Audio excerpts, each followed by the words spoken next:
dukomereje mu somo ry'ijana na gatatu tugezeho muri tawhid, aho turi kugenda turebera hamwe kwemera ibitabo by'Imana subhanahu wa ta'ala. Allah subhanahu wa ta'ala yavuze ku gitabo cya Injil, igitabo cyahawe Yesu Isa ibn Maryam, Yesu mwene Maryam cyangwa se mwene Maria. Allah yamuvuzeho muri suratul Maida aya 46. Allah aravuga ngo wa atainahu al-injil. Allah subhanahu wa ta'ala titwana muhaye Injil. Oninde Isa Yesu twamuhaye Injil cyangwa se Evanjili. Injili tandukanye na Bibiliya y'akakanya, kubera ko Bibiliya y'akakanya ni Injilul muharrafa, ni Injili yahinduwe yongewemo ibindi bintu, Bibiliya iri hakakanya ntago ari yo Bibiliya Yesu yahawe. Bitandukanye ko abantu bagiye bandikamo ibindi ibaruwa sinzi ngo ya Paulo n'ibindi byinshi bitandukanye Yesu atigeze ahabwa. Aha rero tuba tuvuga Injili yahawe kuva kwa Allah subhanahu wa ta'ala. Bityo rero igitabo Isa yahawe muri Qur'an Imana yari kitubwiye aricyo Injil. Uramutse urebye mu yindi suratul Nisa aya 163 Allah aratubwira ati wa atayna Dawuda zabura. Twahaye Dawud Zabur, twahaye intumwa yacu Dawud twihereza igitabo cyitwa Zabur. Bityo rero igitabo Dawud yahawe ni Zabur.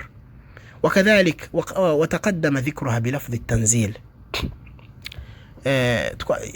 kwanza iyi aya cyangwa se iki gitabo twakivuze mu masomo yatambutse, ariko dukoresha ijambo tanzil. وقال الله تعالى في شأن القرآن. إيمان سبحانه وتعالى يفوزين كل القرآن muri سورة النساء آية 66 إيمانتي لكن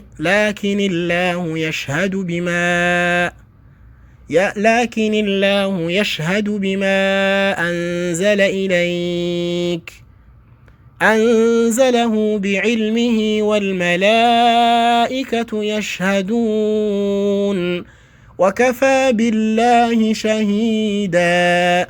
الله سبحانه وتعالى لكن الله يشهد بما أنزل إليك. التي ati uretse ko Allah subhanahu wa ta'ala ahubwo we ashimangira neza akanahamya ibyo yaguhishuriwe Muhammad yakumanuriye ari Qur'an. Urana ko Imana hano yasobanuye ko yubwaye irabishimangira ikanabihamya ko yamanuriye Muhammad Qur'an. أنزله بعلمه والملائكة يشهدون. Allah yamanuye Qur'an Muhammad ariko manurira kubumenyi bwe, ntago ruvuga ngo yayimanuye yibagiwe, yayimanuye irangaye, yayimanuye ibizi neza kwiguhaye Qur'an. wal malaikatu yashhadun, naba malaika barabashahidi barabahamya bahagarariye ibyo ngibyo, barabihagarariye ko byabaye, kuko barabizi ko Qur'an yakumanukiwe Muhammad sallallahu alayhi wasallam. allati nubwo aba malaika arabashahidi kuri ibyo, ariko wakafa billahi shahida. Niyo bo batabana bashahidi birahagije kuba Imana ari umushahidi, birahagije kuba Allah ari umuhamya kuri ibyo ko byabaye. Bityo rero iyi ni aya lakini Allah yashhadu bima anzala ilayka. Uretse ko Allah subhanahu wa ta'ala mukuri we ashimangira anabihamya 100% ko yakumanuriye Qur'an we Muhammad. Falidhalik iyi ni aya ishimangira ko Qur'an yahawe Muhammad sallallahu alayhi wasallam. Muindi aya iboneka muri suratul Isra ni aya 106. Allah aratubwira ati wa qur'anan faraqnahu litaqra'ahu 'ala an-nasi 'ala mukthin wa nazzalnahu tanzila. allati wa qur'anan faraqnahu ay fassalnahu wa bayyanahu. allati qur'an twarayisobanuye, kimwe kirimo twarayisobanuye gute? Twarayigusobanuriye we Muhammad, twarayigusobanuriye, turayikwigisha kugira ngo banze uyisobanukirwe kwanza. litaqra'ahu 'ala an-nas. limadha? kubera iki twayisobanuye? kugira ngo bashe kuyisomera abantu, uyibigisha abantu bashe kuyimenya. 'ala mukthin, uyibasomere 'ala mukthin ay 'ala tamahulin, gake wata'anni, aya kuri aya, gake. Falidhalik intumwa yacu Muhammadin sallallahu alayhi wasallam iyo yabaga ari gusoma Qur'an, Aisha aratubwira ngo kana yaqra'u ayatan aya, yajyaga asoma aya kabanza kayirangiza gahagarara, yarangiza kongera agasoma indi buhoro. Salama akatubwira ngo wakana yamuddu arrahman wa yamuddu arrahim, yajyaga kurura ijambo arrahman n'ijambo arrahim hatta takuna atwala min atwaliha, kugeza ubwo iyo wumvirizaga uburyo yayisomaga wumvaga aya ari ndende no kuruta uburyo imeze muri Qur'an. Uyu ni mtume Muhammad sallallahu alaihi wasallam. allati وقرآنا فرقناه لتقرأه على الناس على مكث ونزلناه تنزيلا. التي قرآن تقارئ كما نريد محمد صلى الله عليه وسلم تيمنا تيصبان فرقناه أي بيناه وفصلناه تقارئ قصبان نريد بلي آية وستكبجي بجي صبانيه تقارئ كويس كوبيريكي litaqra'ahu 'ala an-nas, kugira ngo bashe kwisomera abantu usobanukiye ibyayo usobanukiye birimo. ala mukfin, gake gake, aya kuri aya. wanazzalnahu, twanayimanuye kuri wowe tanzila, twayimanuye aya munajjaman. ntabwo Qur'an yigize imanukira Muhammad umunsi umwe yose, la. iyo kwisi habaga ikintu Qur'an hazaga aya ikivuga, kwisi habaho ikindi kintu Qur'an hakaza aya ikivugaho. yani nazzalnahu tanzila munajjaman, twayimanuye aya kuri aya gake gake kugeza irangiye. byatwaye igihe kingana n'imyaka 23 iyo nuzul uko kumanuka.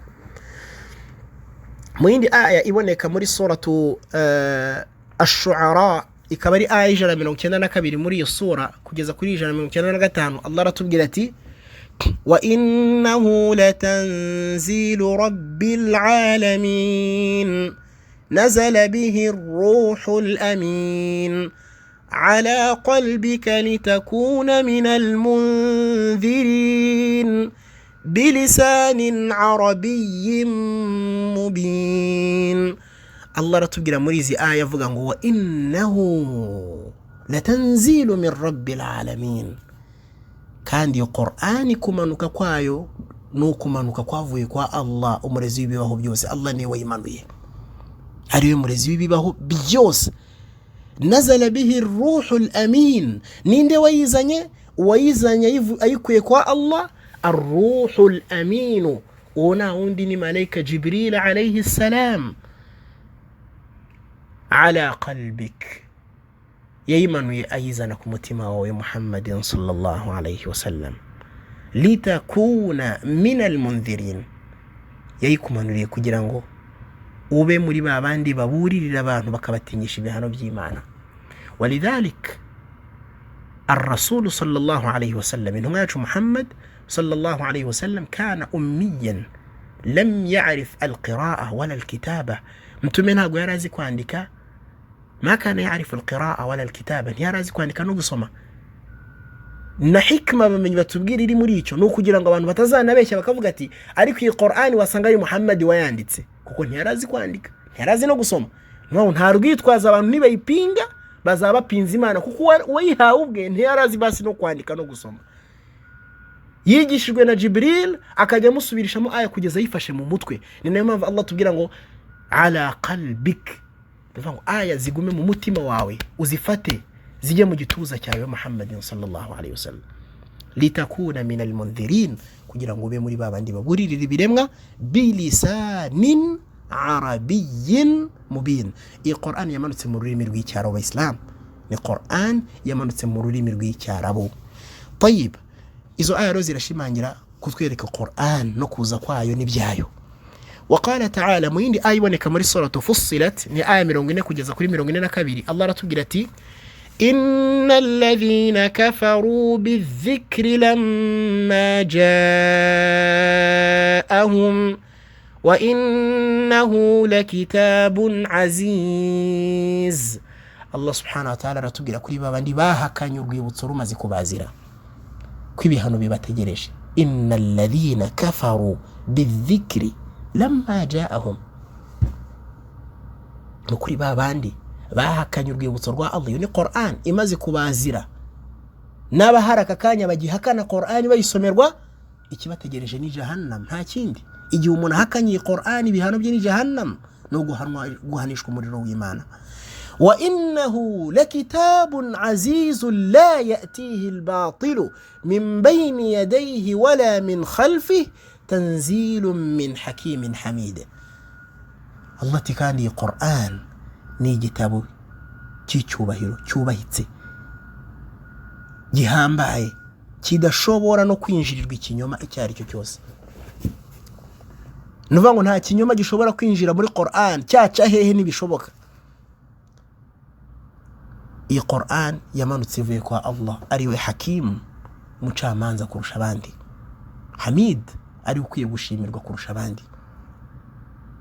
Nuvuga ngo uwashaka wese no kugira icyo yongeramo ntiyabishobora. Nicyo bisobanuye la yatihi al-batil min bayni yadayhi wala min khalfi.